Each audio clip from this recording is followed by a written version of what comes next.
आहे दिलीप वळसे पाटील यांचा ताफा हा सिल्वर ओककडे निघालेला आहे। गृहमंत्री दिलीप वळसे पाटील यांना शरद पवारांनी बोलावून घेतले, त्यामुळे शरद पवारांशी चर्चा करण्यासाठी म्हणून कालच्या संपूर्ण मुद्द्यावर चर्चा करण्यासाठी म्हणून दिलीप वळसे पाटील हे शरद पवार यांच्या सिल्वर ओक या निवासस्थानी गेलेले आहेत। पोहोचलेत दिलीप वळसे पाटील तिथे, यानंतर शरद पवारांशी ते चर्चा करणार आहेत। जेव्हापासून दिलीप वळसे पाटील यांच्याकडे गृह खाता आलं आहे तेव्हापासूनच त्यांच्या एकंदरीत कारभाराबाबत प्रश्नचिन्ह उपस्थित केले जाते। आपल्यासोबत आमचे प्रतिनिधी सागर कुलकर्णी आहेत। सागर, दिलीप वळसे पाटील पोहोचलेत का सिल्वर ओकवर, आणि आता फक्त ते आणि शरद पवार या दोघांमध्ये चर्चा होणार आहे की राष्ट्रवादीचे आणखी कुठले नेतेही तिथे उपस्थित आहेत?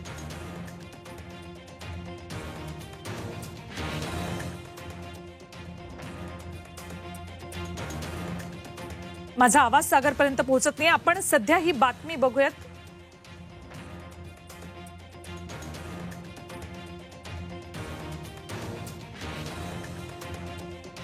गृहमंत्री दिलीप वळसे पाटील हे शरद पवार यांच्या भेटीला गेलेले आहेत। गेल्या काही दिवसांपासून सतत दिलीप वळसे पाटील यांच्यावर टीका होते। गृहमंत्रीपदी असणारे एखादं व्यक्तिमत्व इतकं गुळमुळीत कसं काय बोलू शकतं, आणि दिलीप वळसे पाटील यांच्याकडे कधीही कुठल्याही मोठ्या मुद्द्यावर प्रतिक्रिया आल्यानंतर विरोधक सुद्धा त्यांच्यावर तोंडसूक घ्यायचे। दिलीप वळसे पाटलांकडून दिलीप वळसे पाटील यांना कुठल्याच प्रकरणाबाबत माहिती नसते का, असा सवालही विरोधकांकडून नेहमी उपस्थित केला जायचा। एवढंच काय तर आज अजित पवारांनी सुद्धा स्वतःच्या पक्षाकडे असलेल्या गृह खात्यावर बोट ठेवलेलं आहे। एवढं बुळबुळीत सत्ताकारण योग्य नाही अशी टीका संजय राऊतांनी सुद्धा केलेली आहे। सकाळीच बोलत होते ते, ऐकूया आपण।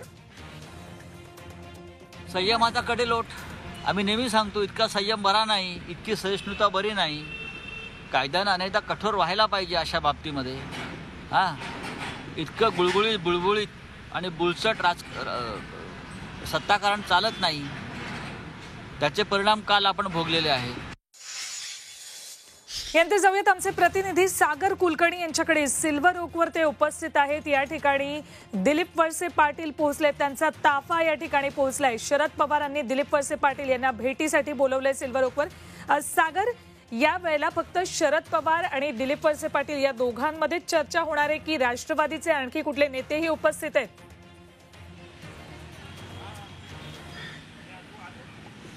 सुवर्ण, आत्ता जी माहिती उपलब्ध होती त्यानुसार वळसे पाटील आणि शरद पवार हे दोनच नेते इथे आहेत। सुप्रिया सुळे अर्थात देखील आहेत, पण प्रमुख या दोन नेत्यांमध्ये चर्चा होणं हे अपेक्षित आहे। आणि विशेष म्हणजे जी काल घटना घडली आणि घटनेनंतर त्याच्या पाठीमागून काल रात्री संध्याकाळी वळसे पाटील गृहमंत्री त्यांनी काही वरिष्ठ अधिकाऱ्यांशी देखील चर्चा केली। त्याच्या संदर्भात नांगरे पाटील यांच्या अंतर्गत देखील काही माहिती देखील मागवण्यात आलेली आहे। आत्ता जी उपलब्ध माहिती मिळते त्यानुसार गृहमंत्र्यांनी स्पष्ट भूमिका मांडलेली आहे की या संदर्भात मुंबई सीपी असतील किंवा लॉ अँड ऑर्डर असतील हे सदर माहिती घेत आहेत, पण स्वतः ते त्यांच्या पातळीवर देखील माहिती घेत आहेत की नेमकं इतकं मोठ्या प्रमाणामध्ये मॉब इथे येतोय, तो कशा स्वरूपात आला, कशा आला इतक्या मोठ्या प्रमाणामध्ये, त्याची कल्पना देखील गृह विभागाला कशी नव्हती। लॉ अँड ऑर्डर ज्या विभागाच्या अंतर्गत येतं, SB ला देखील या सगळी गोष्टीची कशी माहिती नाही याची स्वतः माहिती घेत आहेत। कुठे ना कुठेतरी शरद पवार यांच्या घरावरचा हल्ला हा सरकारसाठी मोठा डोकेदुखी ठरलेला आहे, कारण की सरकारचंच नाक कापल्यासारखा भाग आहे। एक आंदोलन होतं, त्याची कल्पना देखील भनक लागत नाही, कोणतीही कल्पना दिली जात नाही। यामुळे थेट आता वळसे पाटील कुठे ना कुठे थोडंसं ऍक्शन मोडमध्ये आलेले आहेत। पण एक गोष्ट आहे, गेल्या काही दिवसांमध्ये महाविकास आघाडीमध्ये वारंवार जी भूमिका होती की गृहमंत्र्यांनी आक्रमक हवंय, गृहमंत्र्यांनी कुठेतरी अग्रेसिव्ह स्टँड घ्यायला हवाय, ज्या पद्धतीने केंद्र सरकार, केंद्रीय एजन्सी भाजपाच्या नेत्याच्या पाठीशी उभी राहते, तशा स्वरूपामध्ये महाविकास आघाडी सरकार राज्यातल्या नेत्यांच्या पाठीशी का नाही या ही खदखद कदाचित संजय राऊत यांनी देखील बोलून दाखवली होती। ती आज अजित पवारांनी देखील बोलून दाखवलेली आहे उघड पद्धतीने। कदाचित योग्य वेळीची संधी साधून इतर महाविकास आघाडीतले नेते हे भूमिका मांडतायत, नाराजी व्यक्त करतायत। कदाचित या सगळ्या गोष्टींवर आज चर्चा होईल, पण एक गोष्ट लक्षात घ्यायला हवी की वळसे पाटील यांची स्वतःची कार्यपद्धती, ते हेडमास्टर म्हणून त्यांना ओळखलं जातं पूर्ण राष्ट्रवादी काँग्रेसच्या याच्यामध्ये, ते कमी बोलतात, पण त्यांची प्रशासक म्हणून जी कडक भूमिका आहे हे सगळ्या महाराष्ट्रालाही देखील माहिती आहे।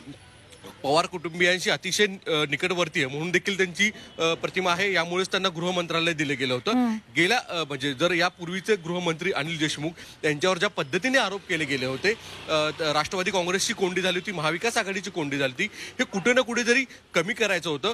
त्यांच्यावर कंट्रोल असणारा एक उत्तम प्रशासक असा आणि कोणत्याही भ्रष्टाचाराचे आरोप थेट नसणाऱ्या व्यक्तीला ही जबाबदारी म्हणून वळसे पाटील यांना दिली गेली होती. पण महाविकास आघाडी विरुद्ध भाजप सरकार आणि विशेषतः केंद्रीय एजन्सी असा जो वाद सुरू आहे आज महाराष्ट्रामध्ये, प्रत्येक दिवसागणिक एक नेता एकमेकांची राजकीय कोंडी करतोय. एक दुसऱ्या बाजूला केंद्रीय यंत्रणा महाविकास आघाडीच्या नेत्यांवर आक्रमक पद्धतीने ऍक्शन घेताना दिसत आहेत. किरीट सोमय्या असतील, दुसरीकडे भाजपाचे इतर नेते जे आहेत ते अग्रेसिव्ह स्टँड घेत आहेत. अशा परिस्थितीमध्ये महाविकास आघाडीकडनं देखील तसंच प्रत्युत्तर देणं गरजेचं आहे. रस्त्यावरच्या कार्यकर्त्याला राष्ट्रवादी काँग्रेसला देखील हेच अपेक्षित आहे. सागर तुमच्याकडे येते, पण आता एक महत्वाची बातमी आपल्याकडे येते, ती आपण बघूयात आणि पुन्हा एकदा मी तुमच्याकडे येते. ही ब्रेकिंग न्यूज बघा, एसटी कर्मचारी आंदोलनासंदर्भातली ही ब्रेकिंग न्यूज आहे. आणखी एक महत्वाची बातमी, एफआयआरची कॉपी झी 24 तासच्या हाती लागलेली आहे. या एफआयआर कॉपीमध्ये अनेक वादग्रस्त मुद्दे उपस्थित करण्यात आले. सदावर्तींच्या चिथावणीखोर वक्तव्यामुळे आंदोलन झाल्याचा मुद्दा एफआयआर मध्ये नमूद करण्यात आलेला आहे. तर काही आंदोलकांनी मद्यप्राशन केल्याचा मुद्दा सुद्धा यात उपस्थित करण्यात आलाय. काही आंदोलकांनी मद्यप्राशन केल्याची धक्कादायक माहिती एफआयआर मधून पुढे आलेली आहे. कालच्या या आंदोलनानंतर, सिल्वर ओकवरच्या आंदोलकांच्या हल्ल्यानंतर आज संपूर्ण दिवसभरात प्रचंड वेगानं घडामोडी घडत आहेत. एकीकडे एफआयआरची ही कॉपी झी 24 तासच्या हाती लागलेली आहे. त्यात हे अत्यंत वादग्रस्त असे मुद्दे आहेत जे पुढे अडचणीचेही ठरू शकतात. सदावर्तींच्या चिथावणीखोर भाषणामुळे हे आंदोलन झालं. आणि दुसरा एक अत्यंत महत्वाचा मुद्दा, तो म्हणजे काही आंदोलकांनी मद्यप्राशन केलं होतं असा मुद्दा यात उपस्थित करण्यात आलेला आहे. या एफआयआर मध्ये नेमकं काय काय नमूद करण्यात आलेलं आहे तेही आपण बघूयात. ते मुद्दे आपल्याला झी 24 तासवर बघायचे आहेत.